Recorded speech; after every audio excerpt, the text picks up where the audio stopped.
Hi, I'm Max Keiser. This is the Keiser Report. America's going down the drain.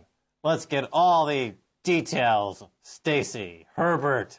Well, Max, that's what you would think if you listened to Moody's. Now, my first headline is actually a tweet from Eric Schatzer from Bloomberg. Ron Paul tells me AAA rating probably not worth saving. Moody's part of political theater. Yes, well, it's interesting, isn't it? Because Moody's, they've run out of foreign countries to destroy with their corrupt ratings, and now they're set their targets on the United States. So this is exactly what was predicted by Marx, isn't it? The capitalists would sell themselves the noose to hang themselves. Well, the oligarchs, I don't think you could call these people capitalists, but I'm also noting the word theater, and you often see that in the terms of war, the war theater. And I think this is part of what Moody's is. The rating agencies are part of the banking occupation globally. They don't recognize any nation. Well, they are going to downgrade. They've already put them on notice. People are saying, is it part of the theater of the debt ceiling debate that's going on? Regardless of what's going on with the debt ceiling, the American AAA rating for its bonds will be cut.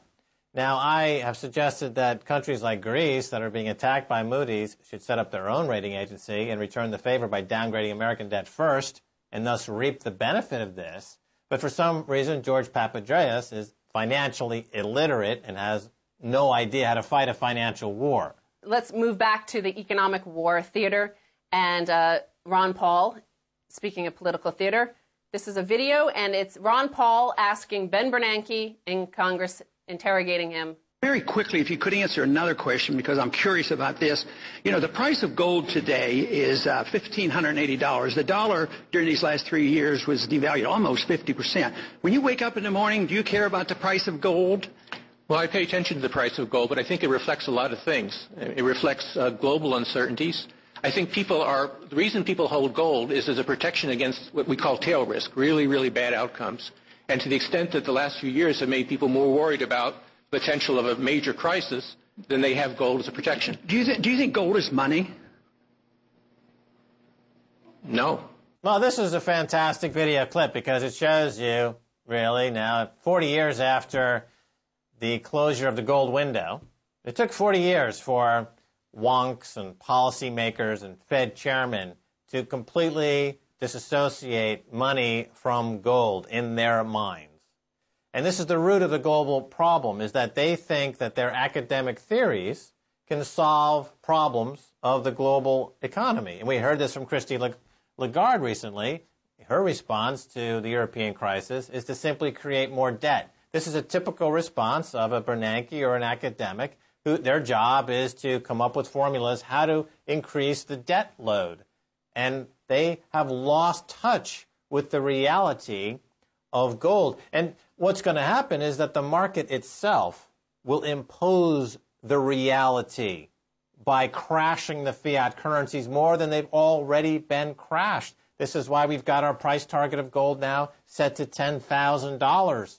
Well, the other thing is that there are many reasons why people and investors and nations around the world have been buying gold. And tail risk, as Bernanke dubs it, is one of the many reasons.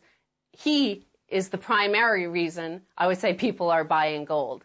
But he's distracting you with this one element of tail risk. And I want to move on to the next to show you the political theater and how it works with the propaganda that we see going on in this financial war.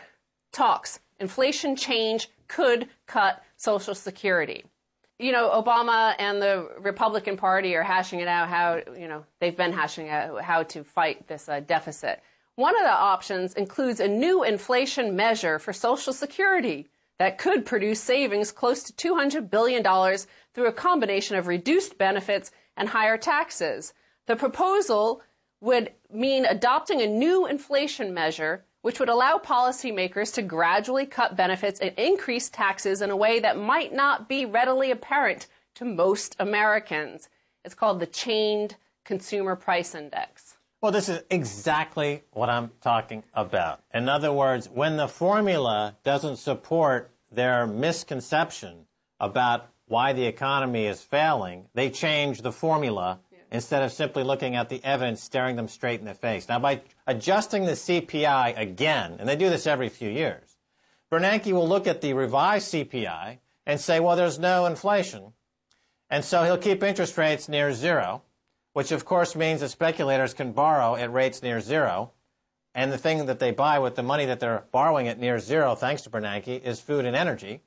The people on the street are seeing their food and energy prices skyrocket, and they complain to government that we can't eat anymore. And the government says, well, we don't include food and energy in our analysis of consumer prices.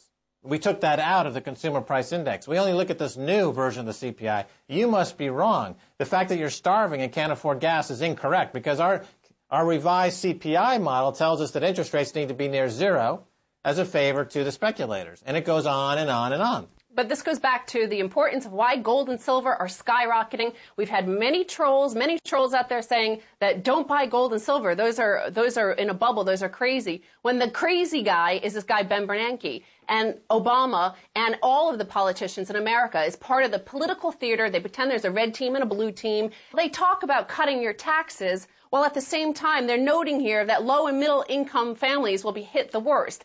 And why they're hitting you is because they said that it will not be readily apparent to most Americans. As long as their guy is cutting taxes, they think they're not being taxed. Yes, well, they are aware of the fact that they're becoming bankrupt, but they have no voice. They have no vote because only the plutocracy, $1, one vote, operates in the United States anymore. And the plutocracy, which is tied into the speculative class, they want interest rates to be near zero. And Ben Bernanke is in their pocket. He works for them. He keeps interest rates near zero, saying there's no inflation, even though it's biting him in the face. Obviously, there is inflation, but he is a robot programmed to misinterpret the data. Well, let's move on here, Max. Shoplifting, is it good for the economy? This fits in with the whole propaganda. This is from CNBC. And they're looking at the latest report from the National Retail Federation that showed that inventory loss due to shoplifting increased by $3.6 billion, nearly 11% last year. CNBC says some economy watchers say that that's actually a good sign for the economy, that there's an increase in shoplifting, because it shows that people are willing to take a risk that they might be locked up. It shows initiative. No, but also because, again, the majority of the growth comes from the banking sector, and the banking sector is deregulated, and they are engaged in wholesale thieving and larceny. So if somebody goes into a 7-Eleven store and steals, they say, that guy could work for J.P. Morgan. That guy could work for Goldman Sachs. He knows how to steal money. He could be useful to us someday. But this is how they just reclassify and decide that's not what you think it is. Your eyes are lying to you. So Ben Bernanke can say, oh, all those people buying gold, that's just, they're afraid of tail risk. Well, stealing also puts more people in prison, and there's a huge prison industrial complex and private prison business. So that's good for the economy, too.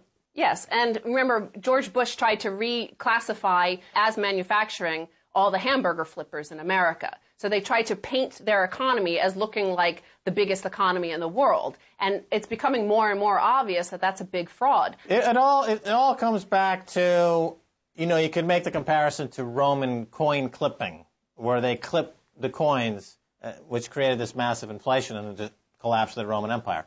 In America, the coin clipping comes in these new ways. They statistically recalculate the statistics to make it look like there's no inflation, or they reclassify hamburger flippers from a service job to a manufacturing job to make it look like there's growth where there's no growth. And just like the Roman Empire, that was overexpanded, too many military occupations, they'll collapse for the same reason. This is not new. It happens throughout history. So let's look at how the top trickles down to the bottom here and how great the economy in America is obviously doing. As copper soars, thieves extract a price. When thieves ransacked 8 air conditioners in an apartment complex in the city of Mobile, Alabama, the culprits made off with $800 worth of scrap metal and left residents with a $38,000 worth of damages. So that's exactly how Ben Bernanke operates. That's right. He bails out the bankers for, say, they've stolen $800 billion or $80 trillion, and it costs the economy many times that to replace and repair the damage. Right, and the way he justifies it is he goes in front of Congress and he sees, I don't see inflation, so I keep interest rates cheap, which makes commodity prices skyrocket. And Congress will say, well, we see skyrocketing commodity prices. We see inflation. But because he uses the revised CPI number, which excludes food and energy, he doesn't see inflation. So therefore, it just perpetuates itself. He is blind. He's inflation blind on purpose because it helps the speculators. There are new laws being introduced all over America because of the rash of thefts. So, for example, they mentioned South Carolina, which has a new law prohibiting recyclers from paying cash for copper. So the sheriff said there, we wanted to take the incentive to steal out of the equation, which could be a great example for the American population at large, to close the Fed window to enable these banksters, these crime lords, from swapping their toxic assets for, treasury paper.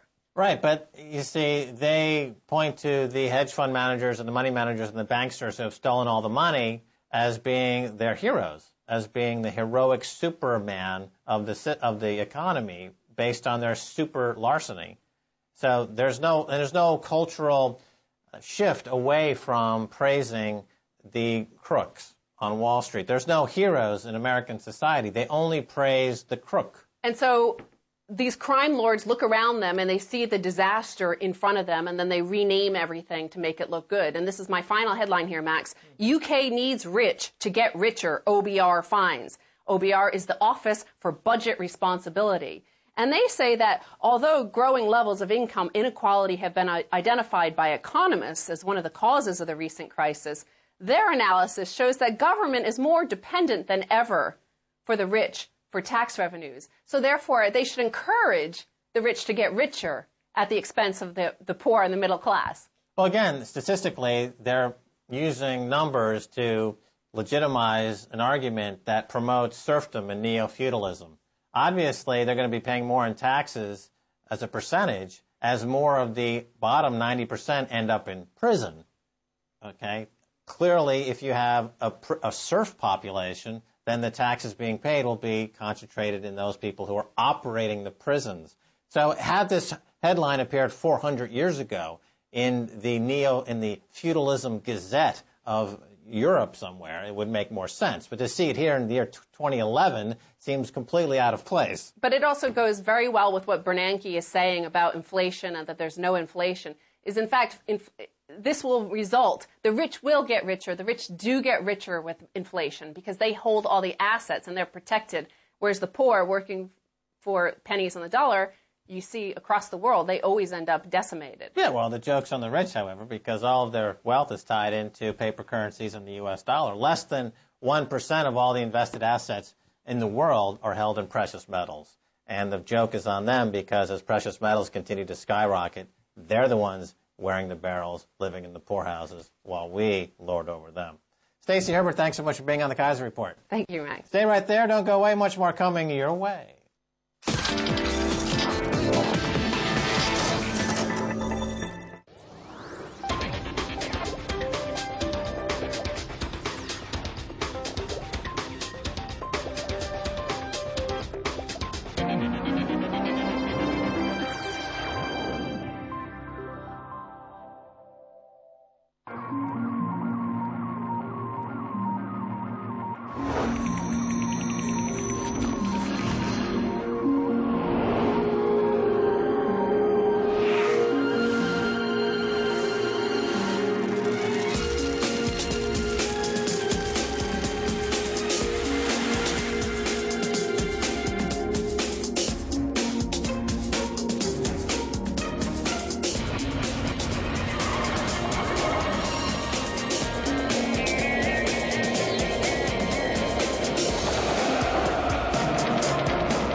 Welcome back to the Keiser Report. Time now to go to London and speak with Amir Taaki, co-founder of BitcoinConsultancy.com. Amir, welcome to the Keiser Report. Very good to be on the show, Max. And I must say that your show was one of the first to start reporting on Bitcoin, and you actually gave a very, very informative coverage of it compared to the later sensationalist news afterwards. Well, that's what we try to do here, is to look at this issue because it is a very interesting issue. You're a consultant, a Bitcoin consultant, and as you point out, there's been some quite a spread in how this story is being reported, and it invites quite a passionate response. People either love it or hate it, the idea of Bitcoin. So walk us through it. What is Bitcoin? Why does it ignite such passion? Bitcoin actually is the first decentralized currency, online that is. And the thing is that because nobody owns the network, there's no concept of control. Nobody can tell people how Bitcoin is used. And so there are people that use Bitcoin for services which aren't quite legal. That seems to generate a passionate response from people who just look at Bitcoin at first glance and automatically assume that because some people are using it for bad things, that therefore the currency is only used totally for bad things. Let me cut in here for a second, Amir, and give some background, a little bit background. So, in other words, let's start from the beginning. In terms of Bitcoin, it's a digital currency. It's a decentralized currency in that there is no central authority like a central bank. And it's also an encrypted currency, which gives it remarkable benefits, the ones that you'd expect and want from a currency if you're looking to conduct business outside of surveillance of, let's say, corrupt federal employees or governments. But on the same token, obviously, just like cash, it can be used for nefarious ends as well. But let me talk about a word that is used, two words actually. One is called disruptive, and another D word, disintermediation. So in terms of disruptive disintermediation, we've seen P2P software development in such projects like Apache software that now runs the bulk of all the major internet applications.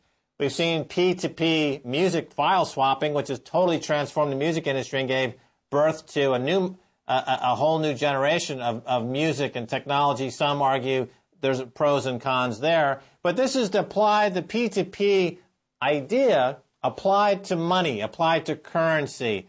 And so this is what's difficult, because we just heard Ben Bernanke being asked by Ron Paul if gold was money. He said no. But he believes in fiat money, which many argue is not money.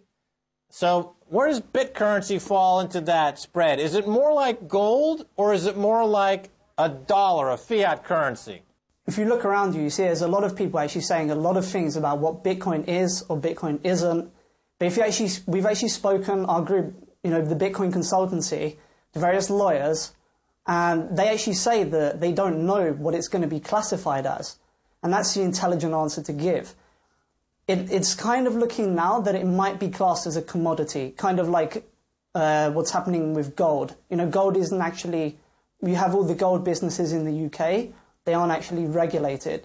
Now, let me go back to what you were saying before about the peer-to-peer aspect. This is like part of a larger movement that has been going on for many years. If you look at the software industry, they came out with proprietary software, which was treating software as a product.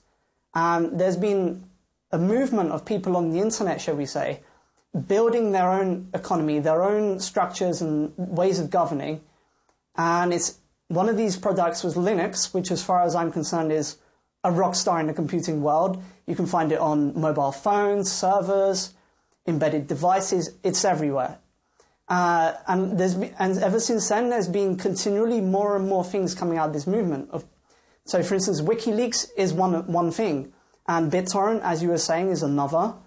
And basically, these are very subversive technologies, which is taking the power structures and dispersing them among people. So, in other words, you use the word subversive, but in a good way, I would say, in the same way that democracy is subversive in that it distributes power to a maximum number of people in society. And let me ask you this about another social networking, what they call social networking phenomenon. If you look at Facebook, Facebook, of course, is a place that leverages on this P2P aspect of the world, and yet almost 99.9% of all the profits are going to, or all the profits are going to end up in the pockets of a few bankers and the executives at Facebook. There is no real distribution of that phenomenon of social networking to the people who actually built the value. Whereas Bitcoin, it's the opposite, isn't it? The people who build the value actually get to keep the value. Would you agree with that? The thing with Facebook is that it's not really any kind of peering technology. When you go on Facebook, you're trusting Facebook. You put your data into Facebook, which they don't necessarily use, in a totally good fashion. Bitcoin, if you think about it, is actually you are a willing participant in this network. With the current financial system, if I don't want to use the banks or I don't want to put my money into fiat money, I have no choice if I want to do business in the daily world. But something like Bitcoin, the whole concept is that now I have my money on my computer and I can choose who I want to trust. That's a really powerful thing. And you mentioned Facebook. Well, Facebook is a private company. Bitcoin is not owned by anybody. The infrastructure is owned by the participants in the entire network. Right, okay, and the actual workings of Bitcoin, there's, for those who are not familiar, there's two sides to it. There are the people who are purchasing the coins to be used in this economy, and then there are the people who actually create the coins.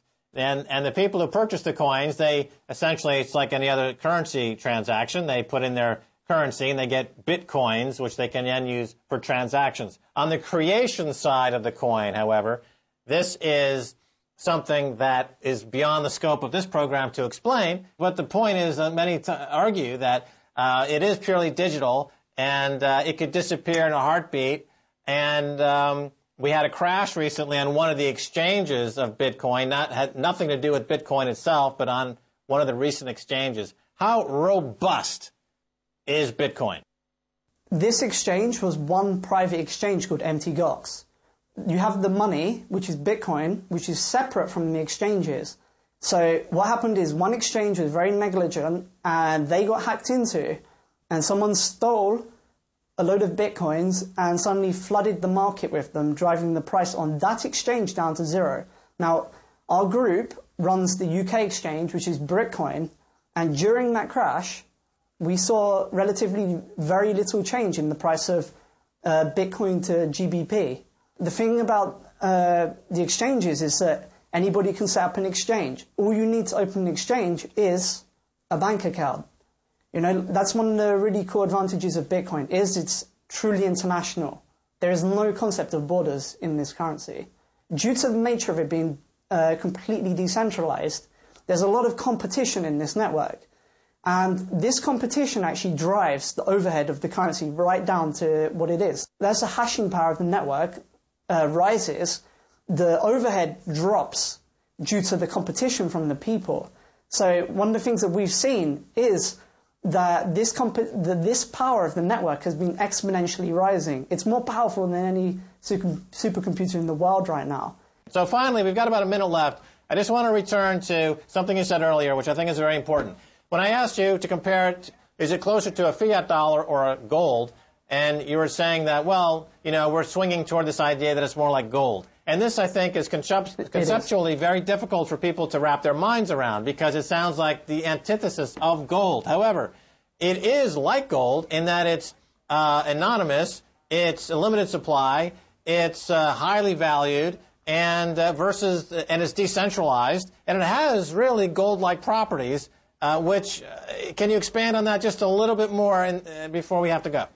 Bitcoins is basically, the analogy is like digital cash. Once you spend them, the transaction is irreversible. So, yeah, another argument for why not to use PayPal is that there's a classic scam where you send PayPal dollars and then you refute the payment after you sent it. And that's called a chargeback. And that makes it very expensive for vendors on the internet to use PayPal. With Bitcoins, there is no concept of chargebacks. And that's another reason why you don't have to put your prices higher to cover this fee. So, like, one of the things is using Bitcoins on the internet as a microtransaction system. And it's not practical to use PayPal if you have to charge slightly higher on your goods to cover this payment, especially if you're selling goods that are worth very little, especially like online content, which today everybody can make and the actual price of it is very low.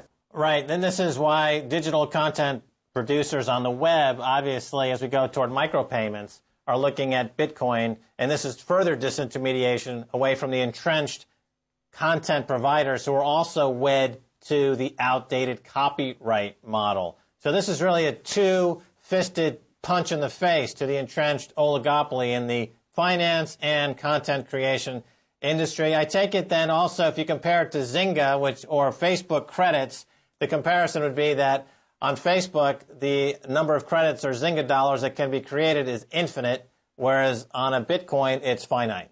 BitTorrent totally destroyed copyright. You now see people on the internet sharing creative works, remixing those works and creating new stuff. It's a generator of culture. And in that same way, Bitcoin could be thought of as a way that it could be used as a baton against legal tender. All right, well, that's all the time we have. We're going to check back with you, if that's okay, in a few months' time to see how this market is expanding. It's probably the most explosive, fast-growing currency market in the world. It's a kissing cousin to gold, and it's going to dominate this decade in terms of news stories about currencies, in my opinion. Amir Taaki, thanks so much for being on the Keiser Report. Thank you, Max. All right, and that's going to do it for this edition of the Keiser Report with me, Max Keiser, and Stacy Herbert. I want to thank my guest, Amir Taaki. If you want to send me an email, please do so at keiserreport@rttv.ru. Until next time, this is Max Keiser saying bye, y'all.